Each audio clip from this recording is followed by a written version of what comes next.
Welcome to tarot lavender. ఈరోజు మీ reading ఎలా ఉందో చూద్దాం. Files 1, files 2, files 3. ఫైల్స్ 1. మీ మనసులో చాలా బాధ ఉంది, చాలా కష్టపడుతున్నారు. మీకు రాత్రి పగలు నిద్ర లేకుండా పోతున్నది. పడుకుంటానికి ఇంకా మీకు టైం ఉండలేదు. ఏం చేయాలి ఎట్లనని రోజు ఆలోచిస్తున్నారు. ఇంట్లో వాళ్ళు చూస్తే ఎవరి పరిస్థితి బాగాలేదు. పిల్లలో తిరుగుంటే భర్త తిరుగున్నాడని మీరు చాలా బాధపడుతున్నారు. ఈ బాధ ఎట్లా పోతుందా అని మీరు నమ్ముకున్న దేవుణ్ణి మీరు రోజు ప్రార్థిస్తున్నారు. ఏది ఎవరితో చెప్పినా కానీ నవ్వుల పాలు అవుతుంది నా సంసారం నా సంసారం అని మీరు చాలా బాధపడుతున్నారు. చెప్పుకుంటున్నారు, ఏడుస్తున్నారు. ఇంట్లో ఎవరికి టైం వాళ్ళకి నచ్చినట్టు ఇంటికి రావడం, ఉండడం, పోవడం చేస్తున్నారు.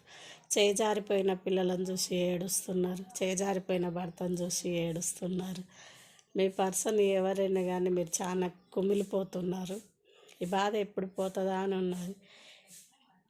ఎప్పుడు పోతుందా అని మీరు ఏడుస్తున్నారు, కానీ దాని పరిష్కారాన్ని మీరు దాన్ని అర్థం చేసుకుంటలేరు. దీన్ని ఎట్లా సాల్వ్ చేయాలని అనుకుంటలేరు, కానీ వచ్చినప్పుడల్లా బెదిరేయడం, అదిరేయడం, అరవడమే మీరు చేస్తున్నారు. బెదిరేయడం, అరవడం, అలగడం, ఇవి తిట్టడం, చేయడం చేసి దానికి పరిష్కారాన్ని కరెక్ట్ అయిన సొల్యూషన్లో మీరు ఆలోచించండి. దీన్ని కరెక్ట్ నిర్ణయం తీసుకోండి. మంచి చెడు అనేది మీరు ఒక్కరు ఆలోచిస్తే అది మీకు సరైన నిర్ణయాన్ని మీ బ్రెయిన్కి దడతలేదు. ఒక 70-80 ఏండ్లు ఉన్న వయసు వాళ్ళతోని మాట్లాడండి. మీకు తెలియని వ్యక్తులతోని మాట్లాడండి. ఒక నిర్ణయాన్ని ఒక 10 మందితోని మాట్లాడి ఏది ఎట్లా ఉంటుంది, నీ కుటుంబం ఎట్లా బాగుపడుతుందో అని డెసిషన్ తీసుకొని దానికి తగ్గట్టు మీరు ప్రవర్తించండి. ఇప్పుడు మీ సంసారం సాల్వ్ అవుతుంది. Okay, thank you. ఫైల్స్ 2. మీరు అనుకున్న పని సూటిగా పోతున్నారు. మీరు ఏ పని అయినా కానీ చేసేటప్పుడు అది మీ పార్ట్నర్కి చెప్తున్నారు. ఇది ఇట్లా, అది అట్లా, ఇట్లా చేస్తే బాగుంటుంది, ఇట్లా చేస్తే బాగుంటుంది అని మీరు ముందే మీరే డిసైడ్ అయి చెప్పుకుంటున్నారు. అది చెప్పుకోవడం వల్ల ఏమవుతుందని అంటే ముందే ఆయన జాగ్రత్త పడేసి ముందే ఇంట్లో నుంచి దొబ్బేస్తున్నాడు. మీరు ఎప్పుడైతే చెప్తున్నారో అప్పుడే దొబ్బేస్తున్నాడు.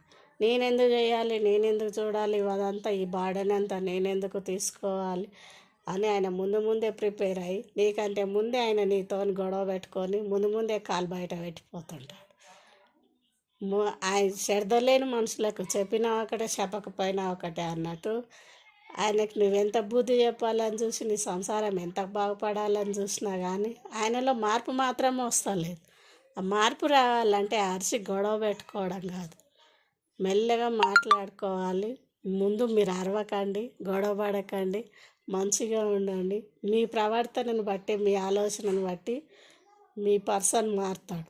మీరు ఎప్పుడైతే అరుస్తున్నారో మీ అరిసే దాంట్లో ఆయన మీ బలాన్ని చూస్తున్నాడు. మీ పర్సన్ మీ ఆ బలాన్ని చూసి మీకు ఇంత బలం ఉందా, మీరు ఇట్లా చేయగలుగుతారా, మీరు ఇట్లా అరుస్తున్నారు కదా, నీదేందో చూసుకుంటా అన్నట్టు మీరు ఎప్పుడైతే అరిసి గొడవ చేసి మాట్లాడుతున్నారో మీ బలాన్ని అంచనా వేస్తుండు నీ పర్సన్. ఆ బలం తిరిగానే ఆయన తప్పించుకోవటానికి ప్రవర్తిస్తున్నాడు. అందుకని అరవకండి, మాట్లాడండి. ఎంత మాట్లాడాలో అంతనే మాట్లాడండి. ఎంత రెస్పెక్ట్ ఇవ్వాలో అంతనే ఇవ్వండి. ఎంతటి ఉండాలో అంతటే ఉండండి. అప్పుడు మీ సంసారం బాగుపడుతుంది. మీరు అనుకున్న పనులు కనుక నెరవేరుతాయి. Okay, thank you. Files 3. The lovers. మీరు అనుకున్న ప్రేమ మీకు దగ్గర అవుతుందన్న మీ సంతోషానికి అదుపులే లేవు అసలు. చాలా రోజుల నుంచి ఎదురు చూస్తున్న ప్రేమ మీకు దగ్గర అవుతున్నది. మీరు ఇదివరకే పరిచయం ఉంటారు. చాలా రోజులు మీ మధ్యన పరిచయం ఉన్నది, మళ్ళీ గ్యాప్ వచ్చేసింది. మళ్ళీ చాలా రోజులకు మళ్ళీ అనుకోకుండా పరిచయం అవ్వడం వల్ల మీరు చాలా సంతోషపడుతున్నారు. నాకు మంచి అంటే ఒక ఫ్రెండ్ లెక్క, ఇట్లా మంచి పార్ట్నర్ లెక్క దొరికిందని మీరు ఎప్పటి నుంచో మీరు అనుకుంటున్నారు. ఆమె గురించి మీరు చాలా మంచిగా అనుకుంటారు. ఎందుకంటే ఆమె ఉండే తీరు గినక మీతో బాగుంటుంది. మీకు చెడు మాటలు గినక చెప్పదు. మీ ఫ్యామిలీ బాగుండాలని మంచిగానే మాట్లాడుతుంటుంది మీతోని.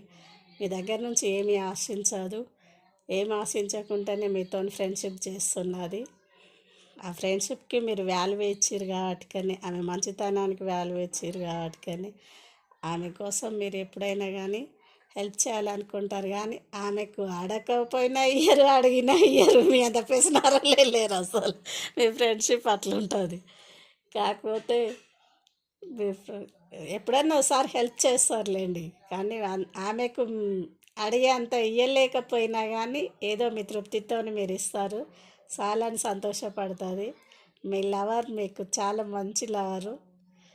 అది మీ పార్ట్నర్ అయినా కావచ్చు, మల్టిపుల్ రిలేషన్షిప్ అయినా కావచ్చు, కానీ మీరు ఎంచుకున్న వ్యక్తి చాలా మంచిగా ఉన్నారు. Okay, thank you. ఈ రీడింగ్ నచ్చితే లైక్ చేయండి, షేర్ చేయండి, సబ్స్క్రైబర్ చేయండి.